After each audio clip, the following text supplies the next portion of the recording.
Hey everyone, I'm Paul Robertson, an attorney here in Orlando, Florida, and I have a question for you. Have you ever wondered how a lot of real estate investors are able to use their real estate investment properties in order to avoid paying taxes at the year? I'm Paul Robertson, and today we're talking about the 1031 exchange.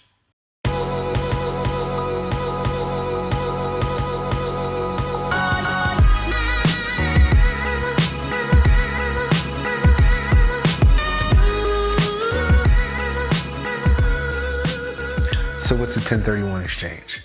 A 1031 exchange is when you're selling real estate, investor real estate in particular. In order to avoid paying the capital gains tax, what you do is you take the proceeds from the sale and purchase a property of similar to more value. Now, what are the benefits? Instead of paying those taxes up front, you get to defer the taxes, take 100% of the proceeds from the sale and invest them in a property, avoiding taxes and avoiding having to give up any of the money that you got from your previous sale by taking it and reinvesting it. And you're able to use 100% of the proceeds to reinvest it in something new. Now, the 1031 is something that you see common in real estate among savvy investors because they understand the best thing you can do is defer your tax bill. Now, it doesn't mean you won't ever have to pay taxes on that property.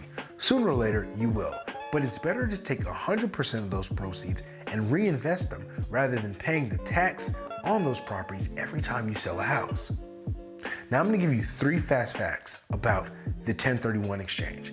First, in order to properly do a 1031 exchange, you cannot take possession of the money. Now, the best way to handle a 1031 exchange is to hire a third-party intermediary to go ahead and facilitate the exchange for you.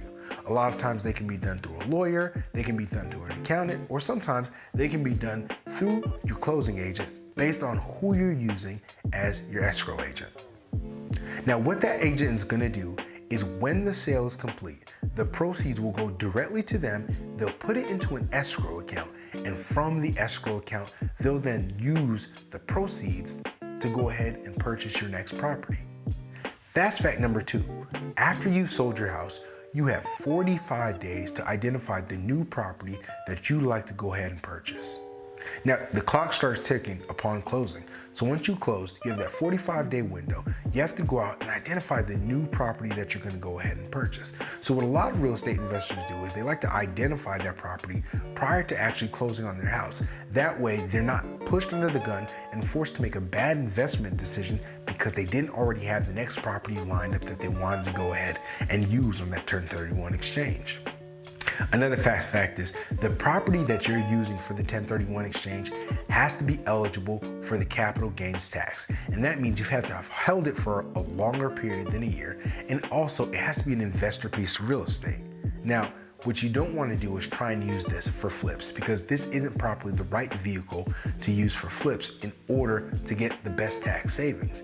But by using this for your long-term holds, whether it's been a rental property or something you've held over for a year as an investor, you're able to keep deferring that tax gain.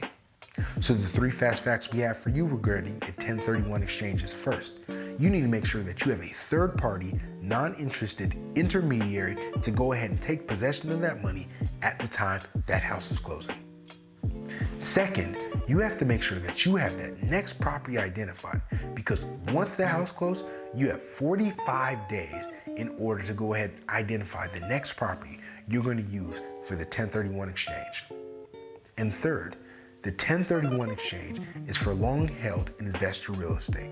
So if you've held that property for over a year and it is eligible for the capital gains tax, then you can use the 1031 in order to make sure you're getting the best bang for your buck in the next transaction you're doing.